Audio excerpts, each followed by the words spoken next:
Welcome to Tales from the Fandom, a podcast that brings a special guest out of the multiverse and straight to you. And now your host, David Ginsburg. Welcome to Tales from the Fandom, the podcast that brings a special guest out of the multiverse and straight to you. Today's guest is Kristen, hailing from the great state of Texas.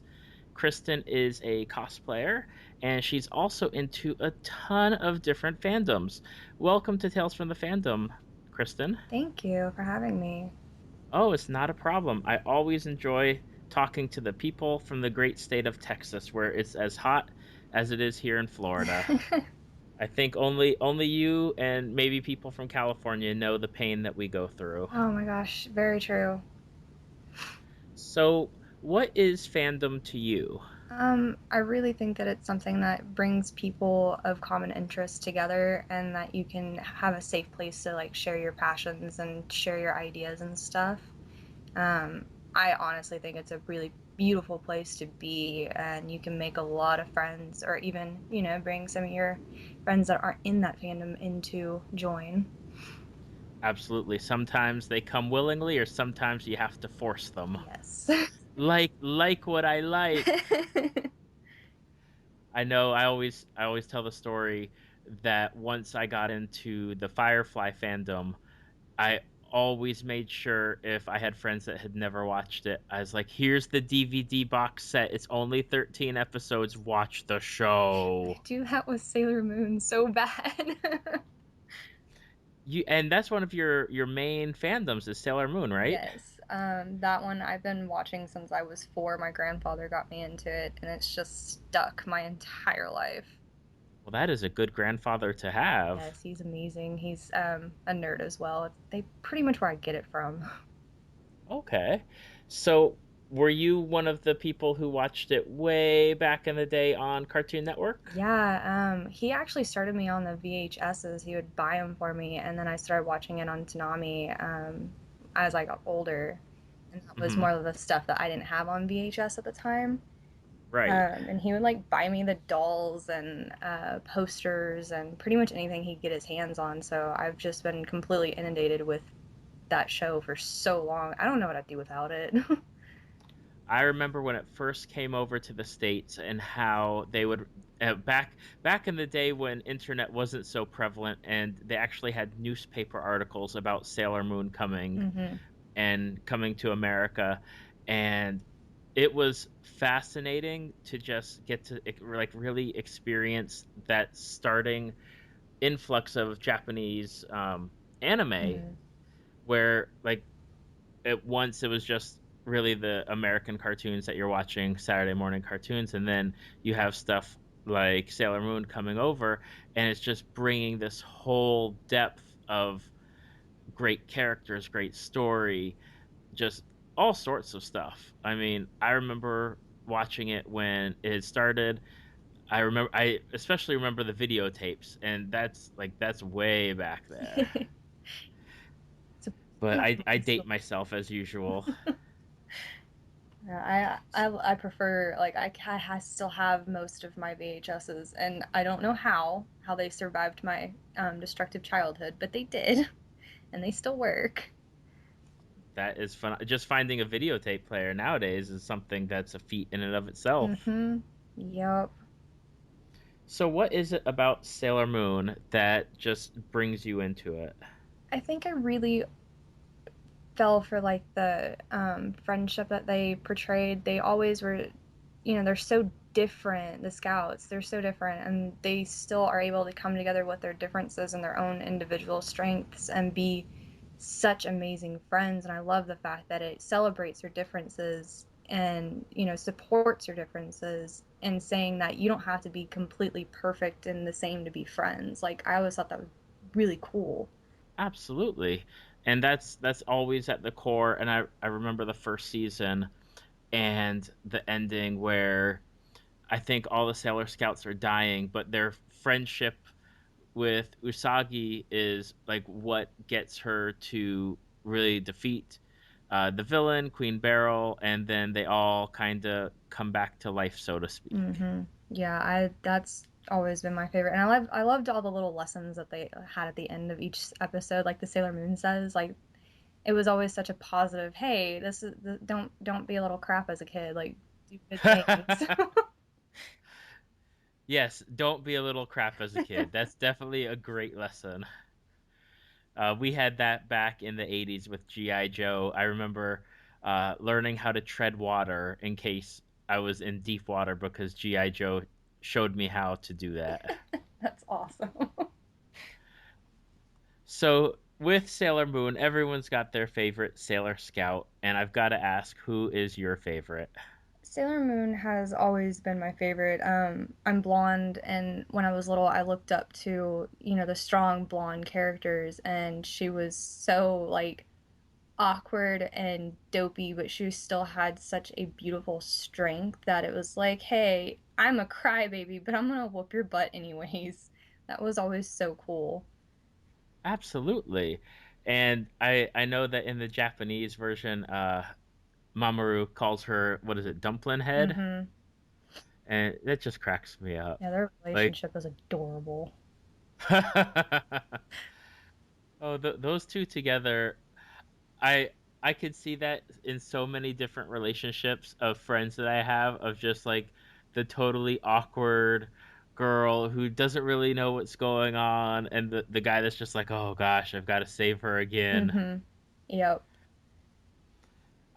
As far as my favorite characters, I've always been drawn to Sailor Mercury for the inner senshi. Mm-hmm. Uh, I just love her like nerdiness and the way that she's portrayed. And then of the outer senshi, I love Pluto just because she's so different from all the rest of them. Yeah, my outer senshi has always been Neptune. She's such a beautiful character, and I love the fact that she plays violin. Like, that's so cool. Absolutely.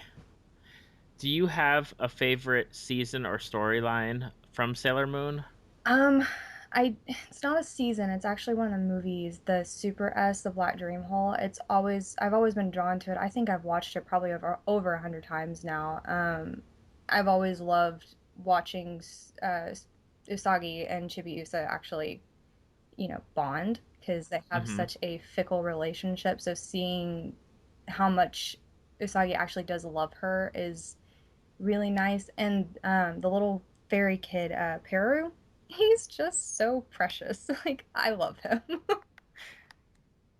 That one was always my favorite. I love the movies. Like, I don't know if a lot of people know about the movies, but if you haven't watched them, you should. I think I saw them uh, because way back in the day when Blockbuster was still around, I worked there, and I did get to watch the Sailor Moon movies just on videotape. Hmm. But it is something I think that's really fallen off the radar as far as the Sailor Moon franchise goes because you don't really hear about them that often. Yeah, that's one of those. My best friend had never watched Sailor Moon. She's my age, never watched it. I made her sit down, and I started her with the movies, and then I started her after getting her introduced to the characters. I put her into Crystal because it's a faster pace, get you to the point, and now she's as in love with it as I am. I was going to ask you about Crystal. How do you like what what's your opinion on Crystal versus, say, the original series that aired? I love them both. They both have their pluses. They both have um, the reasons of watching them. Like, the classic is your classic 90s dopey anime. Like, it's a really good story, but it's very silly and it's very drawn out. It has a ton of filler episodes. So getting just to know the first inner senshi takes forever.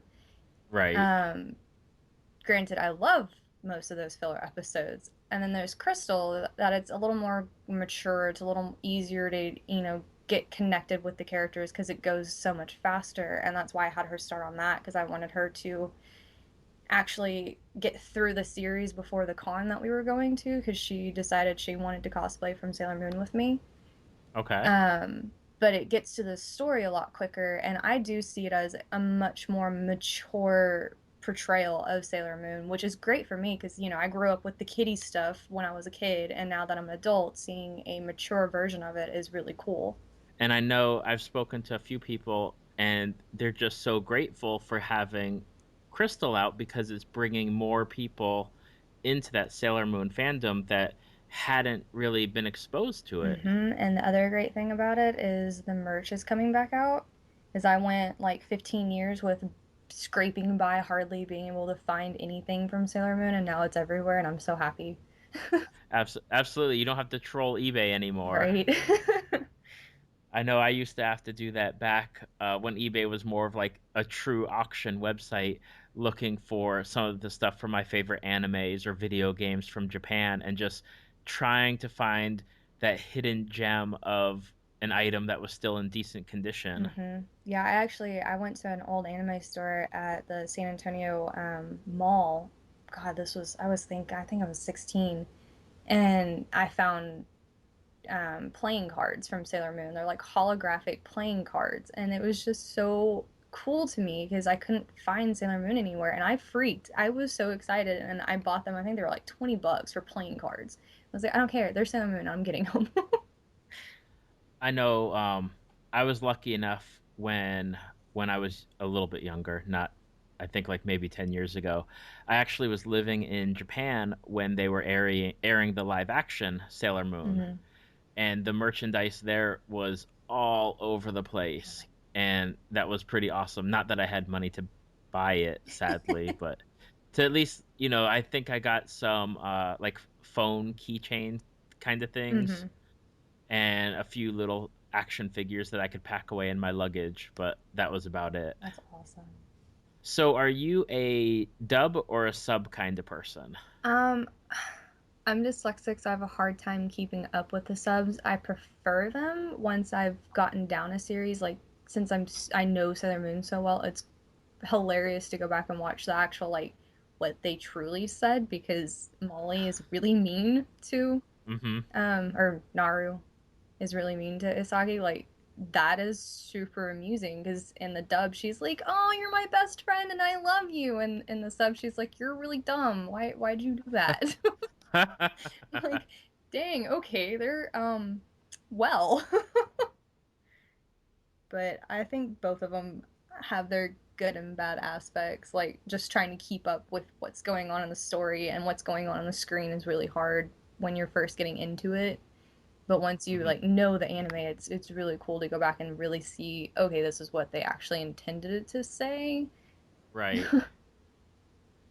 Is there a character in Sailor Moon that you feel is underrated, that maybe they are a character that more people should pay attention to, or you'd love to see them get more recognition? I would have to say from the Pegasus collection, the actual, like, I can't remember his actual name, Helios or something, but he's Pegasus, and the relationship between him and Chibi Moon, it gets kind of swept under the rug, but it's a really beautiful turning point for her, and he is such a cute little tiny character. Like, I just want to like pet him. He's adorable. But a lot of people like that. I think that whole collection itself kind of gets swept under. But I really enjoyed that one. Okay. Now, is there a Sailor Scout that you don't like? And you can be honest. It's just us talking. They won't hear us. Actually, no. Like, I love all of them. They all have such cool aspects. Like, granted, in the original 90s version, Mars is kind of a pain in the butt, which is funny because I cosplay her. She's gets really snotty. She still has her moments where it's like, okay, you can be sweet when you want to be. It's kind of hard for you, but I have that in common with her of I get kind of like snarky with people. Right. But all of them have such awesome individual personalities that it's hard not to like them. Like, Absolutely. Yeah. Like for me, I have no issue with any of them. They're all because they have they're so individualistic that you really do gravitate towards them. And I remember with the live action, they really carried over that same theme with Mars, where she's really like hard on Usagi for most of the series because she's like, why aren't you being the leader that we need? Why aren't you doing what you're supposed to do, you're really just messing things up. Mm-hmm.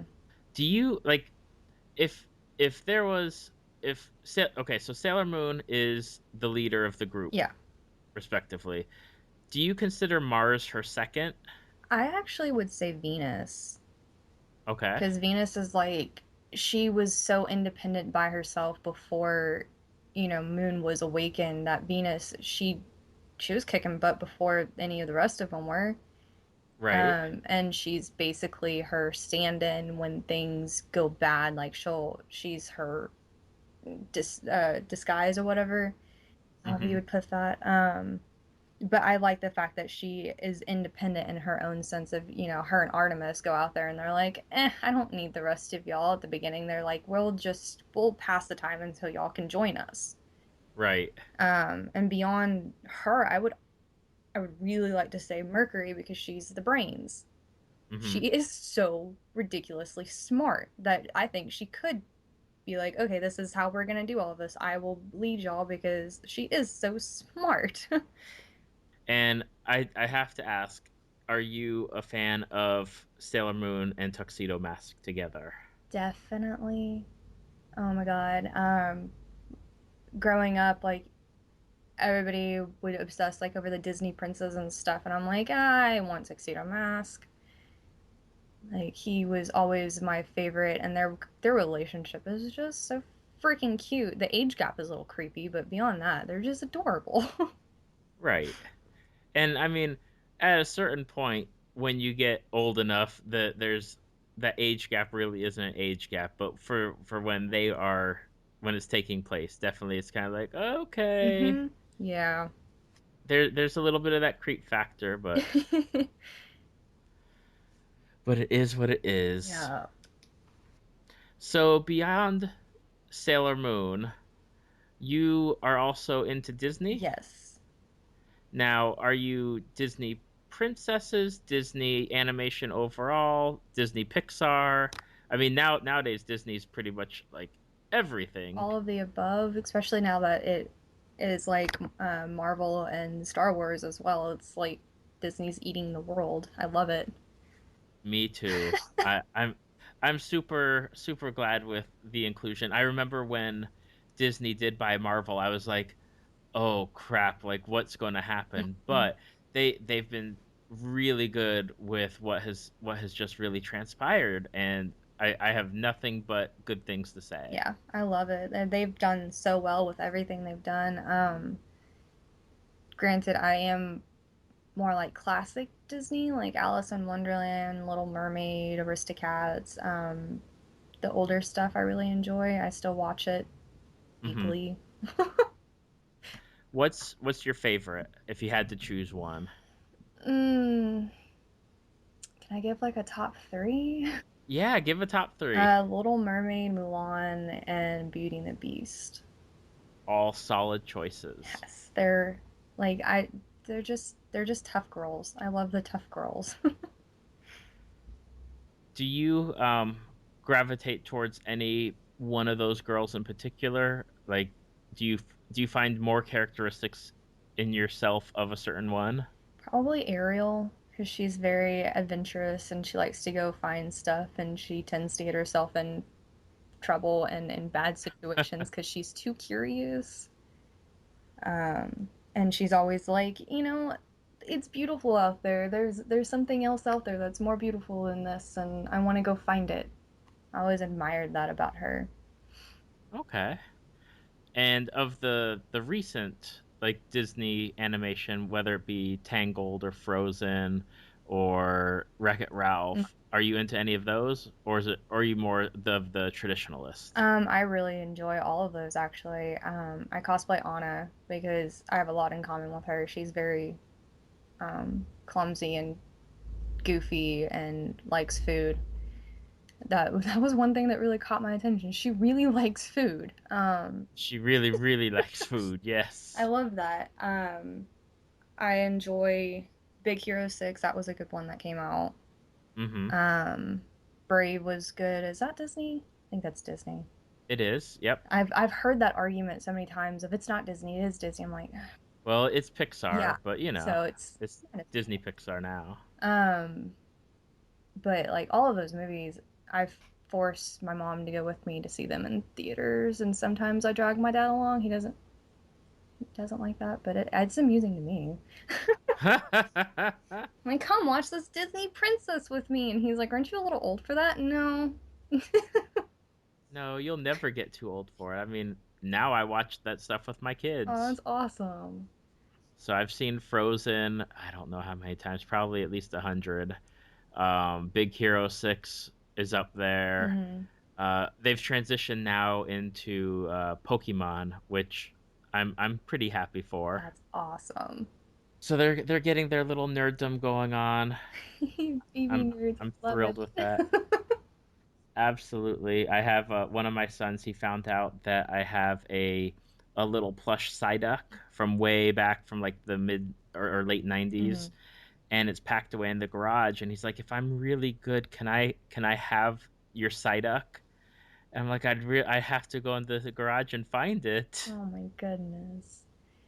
But I love some they Pokemon. yeah, they're my Pokemon Go co-pilots. When I'm driving, they get to have the phone and catch Pokemon and hit Pokestops, and then I'm in charge of battling for the gyms. That's awesome. So you're Sailor Moon, you're Disney, but there's something else that stood out when you sent your little survey that I send out to everyone, and that is a video game series called Dead or Alive. Hmm. How did you get into that? I was playing it way before I should have been. My dad, I think it was my dad, got me started on it on the PS2 when I was like 7. Okay. And I was hooked on it. It's such a fun game. It's very frustrating. That game is why I broke one of my first controllers. Because like in the original, you have to beat the boss the first time or you don't get the level up outfit. And after, you beat the entire freaking storyline and you get to the boss and he like hands it to you, it gets really frustrating. But I played from hardcore 2 all the way up. I have the newest one, Dead or Alive 5, and I even played the beach volleyball stuff, which was really fun. The people at GameStop looked at me really funny when I walked in. I'm like 15, and like, yeah, you can't buy that. I Right. didn't realize at the time that there was ratings on those games. I was like, but my parents buy them for me. Yeah, you can't buy them yourself. Oh, Yeah. okay. Yeah, when I worked at Blockbuster, the kids would try to be all sly renting like Grand Theft Auto, Hmm. and I'd be like, "Uh, you do know that this game has like violence and prostitution." And their parents are like, "What are you talking about? I thought it was a car game. Like they just drive around." I was like, "Absolutely not." Yeah, luckily Dead or Alive. I mean, I never looked at it as a game of girls with big boobs bouncing, which apparently is how a lot of people look at it. I Right. just thought it was a really well put together fighting game, and as it progressed and the storylines got better, like that's what stuck me to it. And besides the fact that my dad, that was one of the few games that he would actually play with me, and eventually I got good enough to start kicking his butt, and he doesn't like that. That's like a lot of people were into Mortal Kombat and stuff like that, and I'm over here like Dead or Alive. I will whoop your butt and be happy about it. That's awesome. Do you have a favorite character that you like to play? I do. Her name is Kasumi. I actually named my dog after her. Okay. She is the redhead ninja chick. And then Ayane is really fun too with her little butterfly like ninja tricks and stuff. And then there is a new girl on number 5. If anybody has played that, you are like amazing. The 5th one, there's this new chick and her name is Maria Rose, I believe, and she's like this little gothic Lolita chick that whoops some major butt. I have so much fun playing her. She looks all of about like 5'5". Maybe she's tiny and has like platforms on, Okay. but she is so much fun to play and she's really strong. So that was a nice addition to the newer game. I haven't played since I think the Xbox games. Um, yeah, so it's been a while, but I always gravitated towards Ayane because I always enjoy the really fast, quick characters in any of my fighting games. and she always seemed to be the one, whereas like she'd be jumping around and I could move her real quickly. Yeah, that's one of the reasons why I really enjoy playing her. She's very strong and she's very fast. Absolutely. Now, you are, and I found you because of this on Instagram. You are a cosplayer. I am. How did you get into cosplaying? Um, it's interesting. I have a photographer that I've worked with for 4 years now, and he does like a lot of Photoshop, like the mystical stuff, and he was Hmm. doing a Disney princess set and having people come in and doing like different princesses that he could Photoshop into different backgrounds and stuff. And I had this prom dress that looked like Cinderella's dress, and I was still blonde at the time, so I went in, put this prom dress on, did my hair, and I found like the white gloves and the black choker that she wears. I put this costume together, and I was like, this is actually really fun. And this was in January of 2013, I think. Okay. And so that year, I decided for my birthday, I wanted to go to a con. And a con, which is the big anime convention, like the biggest one we have here in Dallas, happens to fall like on my birthday weekend. So I asked my parents, that was my birthday present, and they helped me put together a Sailor Moon cosplay. And that was like, it started the fire. Like, I did Sailor Moon and it was so much fun. I didn't expect anybody to like, oh my god, I want to take your picture or any of that. Like, I'm such a shy person that I literally hid behind my ex when people were like trying to talk to me because he was dressed up as like Tuxedo Mask with me. Hmm. And it really, that con was so much fun that it started this fire. And I was like, I wonder what other cons there are in this area. And I started looking and started buying more stuff. And this year has really been a turning point. Last year, I met an awesome group of friends, and we started cosplaying together last year. And this year, we've really started doing like a lot of stuff together, especially me and my best friend, Sassy Shota Princess, that I'm always with.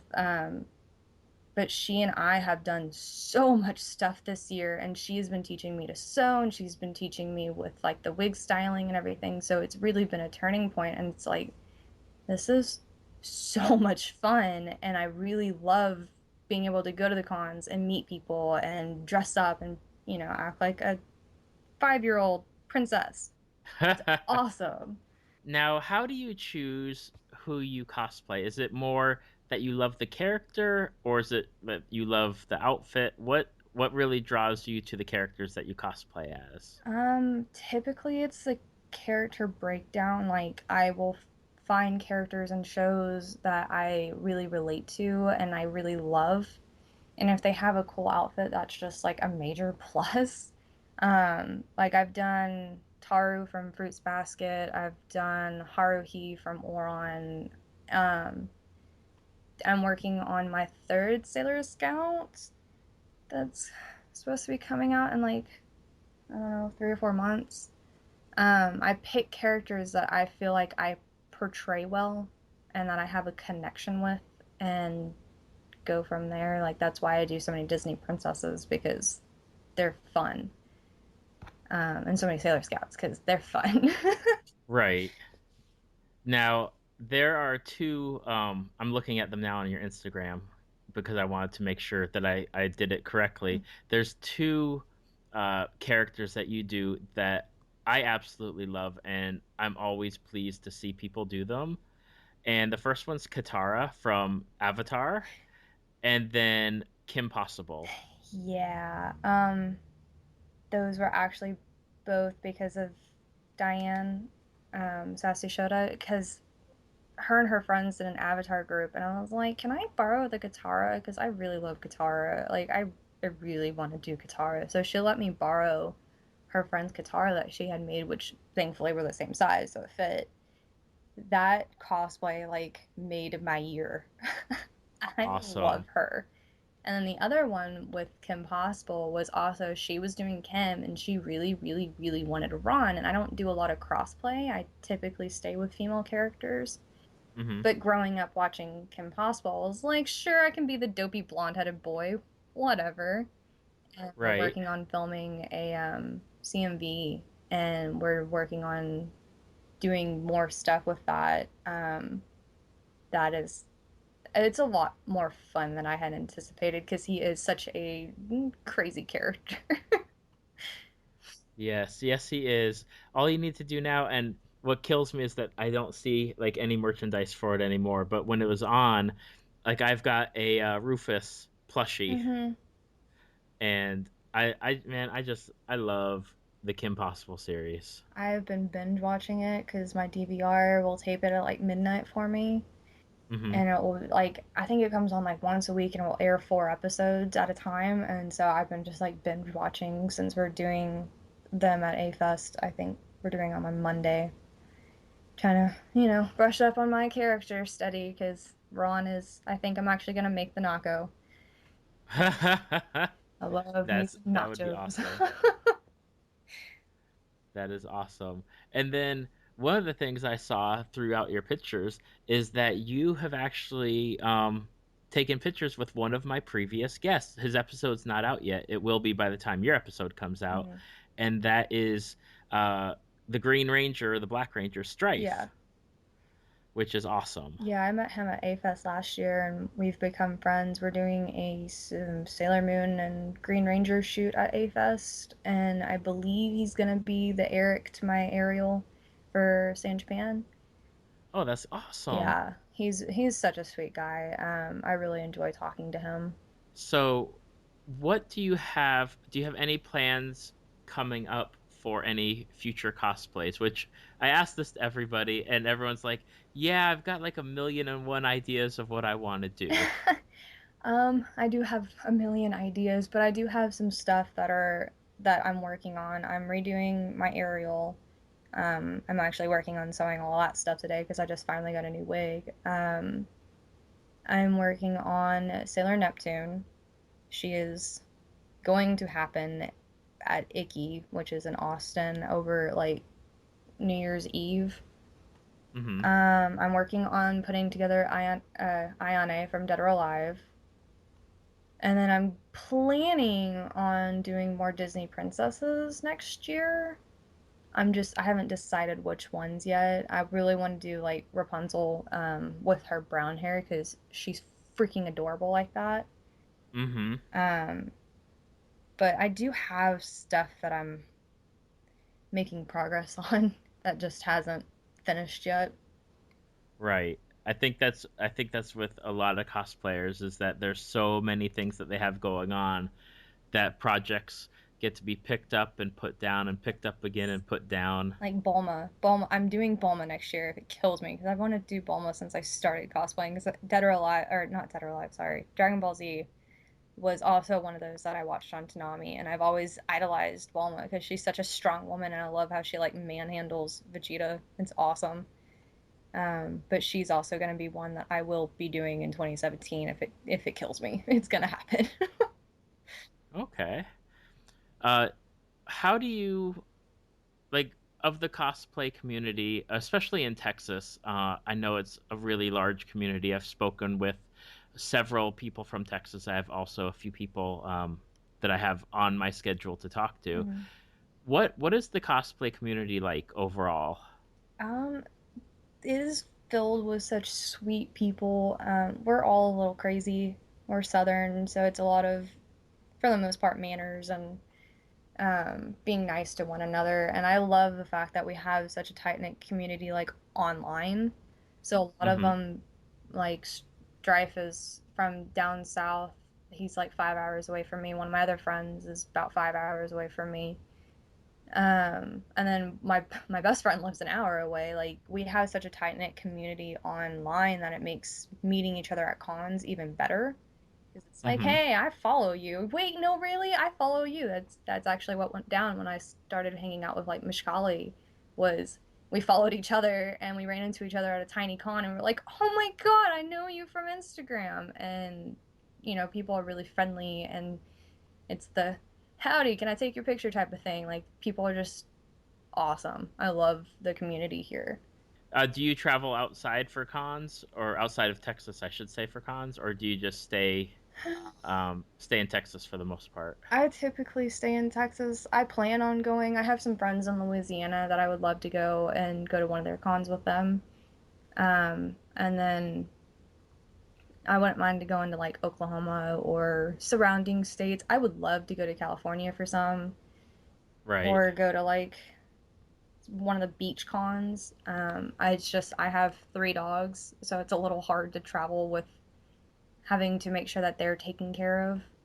Right, exactly. But I definitely want to eventually.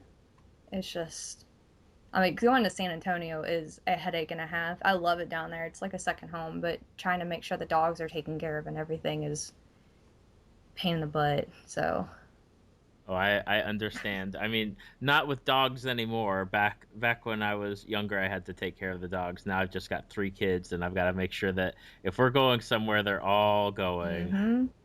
And I went to my first convention here in Orlando, and I think maybe they can handle it next year, or maybe I'll start slowly with them, with maybe a smaller convention that's not so expensive, and see how they do with the big crowds. Yeah, it's actually, I had a friend ask me about like a good age to start kids at, because she wants to take one of her friends as kids, and I want to take my little cousin who's like 10. I would love to take her. My best friend's daughter, my other best friend, she's about to be 6, and I'm not entirely sure if that's old enough.